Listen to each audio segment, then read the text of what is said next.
মায়ে ডাইৰেক্ট দেউতাকক সাপতি থৈ কৈছে আমাৰ বেটিয়ে বুলি ষ্টেণ্ড কৰিলে, আমাৰ বাবাকে বুলি ষ্টেণ্ড কৰিলে। আৰু কেৱল কেৱল কেৱল হ'ব এইখিনি, এই সময়কণ আপোনালোকে একান্ত মনোযোগে পঢ়িলে আপোনালোকে গলিকটো এই মুহূৰ্তত কন্দা কটা কৰি জানো কিবা লাভ হ'ব? গতিকে সেই নৱ প্ৰজন্ম সেই অধিককৈ বেছি অভিনয়টো হৈছে মা আৰু দেউতাৰ। গতিকে আজি তাৰিখত মই দৃঢ় সংকল্পবদ্ধ যে মই কোনো কাৰণতে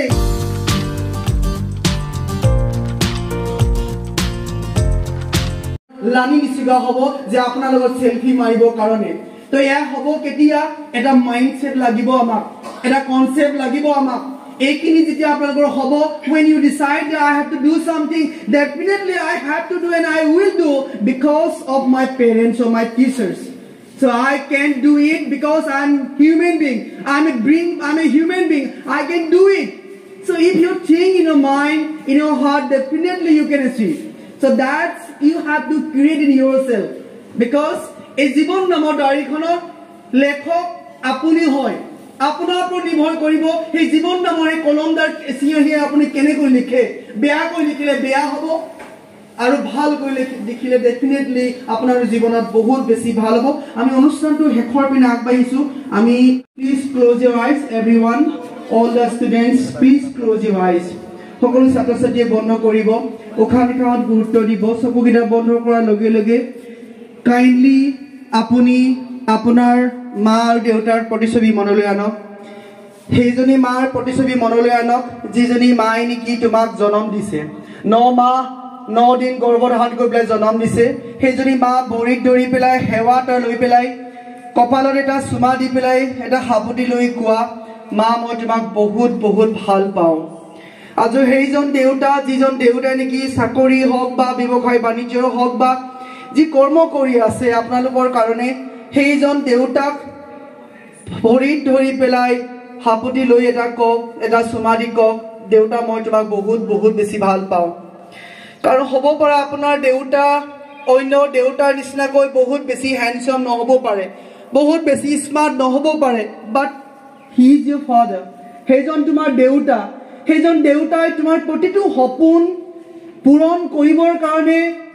য'ত সাধ্যানুসাৰী যিমান পাৰে সিমান বেছি কষ্ট কৰি আহিছে। আজি ৰ'দ হওক, আজি বৰষুণ হওক, কাম নকৰাকৈ থকা নাই, কেৱল সেই ত্যাগ সেই কষ্ট কৰিবলৈ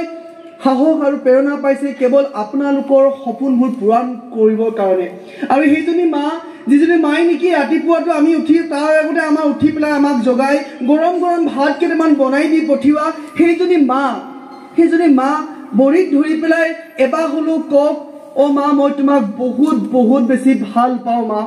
কাৰণ এইখন পৃথিৱীত আপুনি নথকাহেঁতেন চাগে মই আজি ইমানখিনি পৰ্যায় নাপালোহেঁতেন। কাৰণ সেইসকল ছাত্ৰ ছাত্ৰী বুজি পায় যিসকল ছাত্ৰ ছাত্ৰী কিবা কাৰণবশতঃ মা দেউতা হেৰুৱাইছে। সেইসকল ছাত্ৰ ছাত্ৰীয়ে বুজি পায় যিসকল ছাত্ৰ ছাত্ৰীয়ে অৰফান হাউচত বসবাস কৰে, অৰ্থাৎ অনাথ আশ্ৰমত যিসকল ছাত্ৰ ছাত্ৰীয়ে বসবাস কৰে, সেইসকল ছাত্ৰ ছাত্ৰীয়ে জানে যে মা দেউতা হয়নো হয় কোন। ৰাতিপুৱা গধূলি ক'বলৈ তেওঁলোকৰ মা দেউতা থাকে, বাট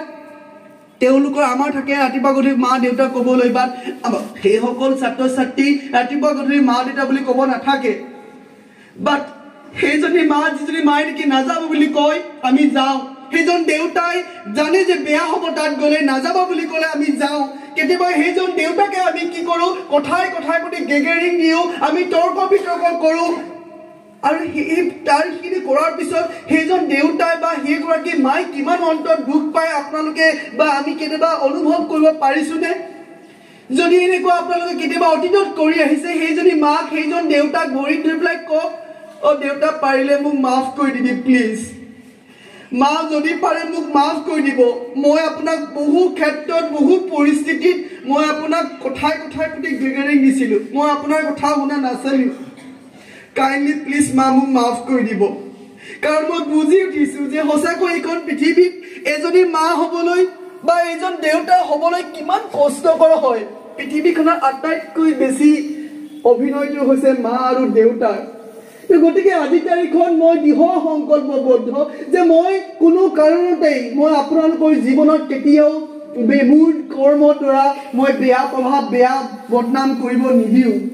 আৰু মই নকৰোঁ কেতিয়াও মই আজি তাৰিখৰ পৰা দৃঢ় সংকল্পবদ্ধ প্ৰতিজ্ঞাবদ্ধ প্ৰতিশ্ৰুতিবদ্ধ নিজে লৈছোঁ যে মই কেতিয়াও কোনো কাৰণতে মই আপোনালোকৰ কাৰণে বেয়া কাম নকৰোঁ আৰু আজি মই আখৰে আখৰে মন মগজু অন্তৰ আত্মা মোৰ জাগৃত হৈছে মোৰ কনচিয়াছ মাইণ্ড চাবকনচিয়াছ জাগৃত হৈছে মই আজিৰ পৰা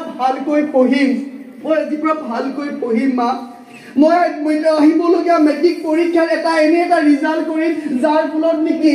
আপোনাক সমাজে দল সংগঠনে আপোনাৰ ডিঙিত এখন গামোচা পিন্ধাব সেই মাৰ্কছৰ কাৰণে মোক আপোনালোকক পৰিচয় দিব পাৰিম মই আৰু আগন্তুক উচ্চতৰ মাধ্যমিক পৰীক্ষাত মই এনেকুৱা এটা ৰিজাল্ট কৰিম যাৰ ফলত আপোনালোকক সন্মান যাচিব বিভিন্ন দল সংগঠনে আমাৰ ছাৰ বাইদেউকে বহুত ভাল পাব মা মোৰ এটা সপোন আছে মই যে চাকৰি কৰিম ব্যৱসায় বাণিজ্য কৰিম সদায় বিহু উৎসৱ পাৰ্বণবিলাকত দেখোন আমাকে আপোনালোকে কাপোৰ কানি আনি দিয়ে কিন্তু এইবাৰ মই যেতিয়া চাকৰি পাম ব্যৱসায় বাণিজ্য কৰিম নহয় মই আপোনালোকক মোৰ ফালৰ পৰা দিম আৰু মোৰ এটা সপোন আছে আপোনালোকক বিদেশ ভ্ৰমণ বিভিন্ন ধৰণৰ ভ্ৰমণ কৰাবলৈ আৰু মা তই আৰু কিমানবোৰ কষ্ট কৰি থাকিবিচোন আজি দেওবাৰ আজি মই আপোনাক কাপোৰখিনি ধুই দিয়ক তো এনেকৈ কেতিয়াবা আপোনালোকে পালন কৰক কাৰণ জীয়াই থকা অৱস্থাতে মা দেউতাক আমি তেওঁলোকৰ সেৱা শুশ্ৰূষা আমি কৰিব লাগিব জীয়াই থকা দিনকেইটাতে যদি আমি সেৱা শুশ্ৰূষা নকৰোঁ যদি দেউতা মাক কাৰণ এইখন পৃথিৱীত কোন কেতিয়া যায় গৈ আমি কেতিয়াও ক'ব নোৱাৰোঁ আৰু শেষ মুহূৰ্তত যোৱাৰ পিছত 4জন মানুহে যেতিয়া চাঙিত ধৰি লৈ যাব আৰু সেই মুহূৰ্তত কিবা কন্দা কটা কৰি লাভ হ'ব জানো দেউতা তই মোক কিয় এৰি গুচি গলি মা মোক তইনো কিয় এৰি গুচি গলি তুমি এই মুহূৰ্তত কন্দা কটা কৰি জানো কিবা লাভ হ'ব গতিকে সেই নৱ প্ৰজন্ম সেই উঠি অহা বীৰ বীৰংগা যোদ্ধা ব্যক্তিসকল যে আপোনালোকে জাগক এই অসমীয়া যেতিয়া জাগিব এই অসমীয়া যেতিয়া অন্তৰাত্মা জাগিব অসমীয়া বহুত বেছি কাম কৰিব পাৰিব সময়কণত আপোনালোকেও দেখাই দিব লাগিব যে এই অসমীয়া জাগিল আৰু জাগিছে আৰু আমি কৰিব পাৰিম এই অসমখনত আমি জগমগাই থাকিম এই সোণৰ অসমে আমি কৰি ৰাখিব পাৰিম গতিকে আপোনালোকে জাগক আৰু আপোনালোকে আজিৰ পৰা নিজৰ মা দেউতাক এজন ভগৱান হিচাপে মানক ছাৰ বাইদেউসকলক ভগৱান বুলি মানক নিজক আটাইতকৈ বেষ্ট ল'ৰা হিচাপে আপোনালোকে ভাবক মানক কাৰণ সময়কণ তেনেকৈ গুচি যাব আজি গুচি গ'ল কাইলৈ যাব পৰহিলৈ যাব কেৱল ভাবি থাকিলেই নহ'ব একশ্যন প্লান লওক আৰু কৰক আৰু তেতিয়া আপোনালোকে প্ৰতিজন ছাত্ৰ ছাত্ৰী সফল ব্যক্তি হ'ব পাৰিব আৰু সেইজনী মালৈ চাওকচোন যিজনী মাই নেকি অহৰহ আমাৰ কাৰণে কৰি থাকে কষ্টটো তোৰ ভৰিকেইটা দেচোন অলপ মালিচ কৰি দিওঁ দেউতা তই কামৰ পৰা আহি পেলাই বহুত কষ্ট পাইছ ন দেউতা আহাচোন অলপ বেছি দিওঁ কেতিয়াবা সেইজন দেউতাক আমি কৈছোঁ নে এইজন তিৰিজনী মাক আমি কেতিয়াবা কৈছোঁ নে আমিতো কেৱল কি কৰিছোঁ এই মায়ে মই মুখত পঢ়ি পেলাই আমি চব যেন লিখা পঢ়া শিক্ষিত প্ৰজন্ম হোৱাৰ পিছতো যেন আমি জলাঞ্জলি দিছোঁ আমি যেন মানৱীয়তাক কিছু পৰিস্থিতি সাপেক্ষে আমি যেন পাহৰি গৈছোঁ এয়া আমি ইমান লিখা পঢ়া হোৱাৰ পিছতো আমি যদি আমাৰ দ্বাৰা এনেবোৰ কৰ্ম হয় আমি মানুহ হোৱা শিক্ষিত হোৱাৰ মূল্যই বা কওকচোন গতিকে আপোনালোকে জাগক আজি এটা সিদ্ধান্ত গ্ৰহণ কৰক আহিব লগা দিনত আহিব লগা সময়ত আপুনি এনে এজন ব্যক্তি হ'ব আপুনি এনে এজন মানুহ হ'ব যাৰ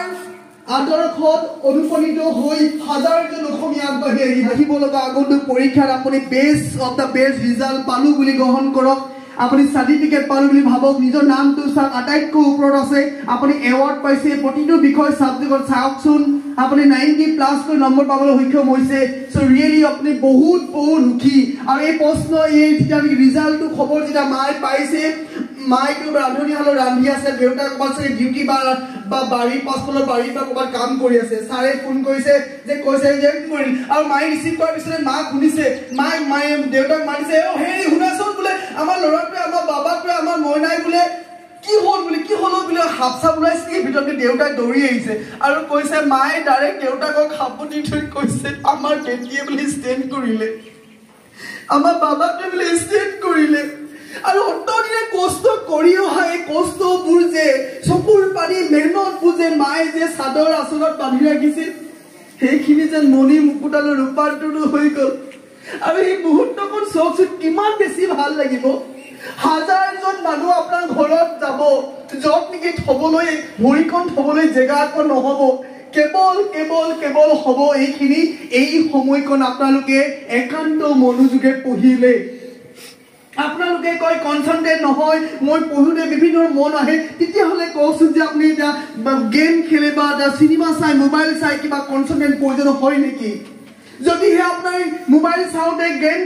খেলোঁতে আপোনাৰ কনচেন্ট্ৰেট প্ৰয়োজন নহয় তেতিয়াহ'লে পঢ়োঁতে কিয় আপোনালোকে এনেই আপোনালোকে বাহানা বজাই থাকে যে মোৰ কনচেন্ট্ৰেট হোৱা নাই বুলি গতিকে এই নখৰামি এইবোৰ বদনামি এই থিংকিং চব ডিলিট কৰি দিয়ক আজিৰ পৰা আৰু নিজকে বেষ্ট অফ দ্য বেষ্ট বুলি মানক আপুনি পালো মই বহুত সুখী আৰু মা দেউতাকৰ পৰা শেষত এটা আশীৰ্বাদ গ্ৰহণ কৰক মা দেউতাক কওক থেংক ইউ ছ' মাছ বুলি আপোনালোকৰ উপৰি পুৰুষ ককা আইতাৰ পৰা আৰম্ভ কৰি যিসকল ব্যক্তি ইতিমধ্যে এইখন পৃথিৱীৰ পৰা ইহলীলা হৈছে সেইসকল ব্যক্তিয়ে স্বৰ্ণাপন্ন হওক আশীৰ্বাদ লওক ছাৰ বাইদেউসকলৰ প্ৰতিজন ছাৰ বাইদেউ LP স্কুলৰ পৰা আৰম্ভ কৰি এই পৰ্যায়লৈকে যিসকল মহান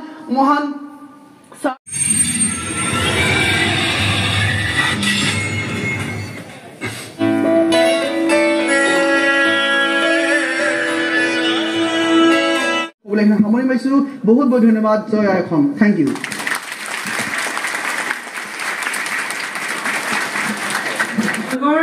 মই যথেষ্ট সুখী হৈছোঁ মই বাৰে চকমনি টকিছোঁ কথাবিলাক উপলব্ধি কৰি আচলতে আজি মান পাৱাৰ যিটো প্ৰগ্ৰেম হ'ল ৰূপান্তৰ চাউলত বয়সত মোৰ সন্তানৰ দৰে হ'ব যিহেতু মই ইতিমধ্যে ২৬ জানুৱাৰীত 50 বছৰ সম্পূৰ্ণ কৰিম এতিয়া ভাল লাগিছে ইমান কম বয়সৰ এজন ল'ৰা ইমান ধুনীয়া অনুভৱ প্ৰকাশ কৰিছে তোমালোকক এনেকুৱা প্ৰগ্ৰেম কৰিবলৈ আগবাঢ়িছে তোমাক ভাল লাগিছে তোমালোকেও যাতে তোমালোকৰ মাজৰ পৰা এনেধৰণেৰে ভাল মানে হোৱা সমাজৰ প্ৰকৃত ব্যক্তি হিচাপে আগবাঢ়ি যোৱা তাৰ কাৰণে আজি নিশ্চয় তোমালোকে যথেষ্ট প্ৰেৰণা পাইছা সকলোৰে শুভেচ্ছা জনাইছোঁ বিশেষকৈ ৰূপান্তৰক মই নাম কাঢ়ি গৈছোঁ বেয়া নেপাবা অশেষ ধন্যবাদ জনাইছোঁ আমাৰ মহাবিদ্যালয়লৈ আহি ইমান ধুনীয়া এটা প্ৰগ্ৰেম কৰিলা আমাৰ ছাত্ৰ ছাত্ৰীসকলো উপকৃত হৈছে আমিও উপকৃত হৈছোঁ যথেষ্ট বিশেষকৈ মোৰ ছোৱালী হায়াৰ ছেকেণ্ডেৰী ফাৰ্ষ্ট ইয়েৰৰ ছাত্ৰী ইয়াতে পঢ়ি আছে মই ভাল লাগিছে তাৰ যাতে উপলব্ধি কৰিব পাৰিছে কথাবিলাক আৰু সকলো ল'ৰা ছোৱালীয়ে উপলব্ধি কৰিব পাৰিছে ভাল লাগিছে তোমাৰ আৰু উন্নতি কামনা কৰিছোঁ নতুন বছৰৰ শুভেচ্ছা জনাইছোঁ ধন্যবাদ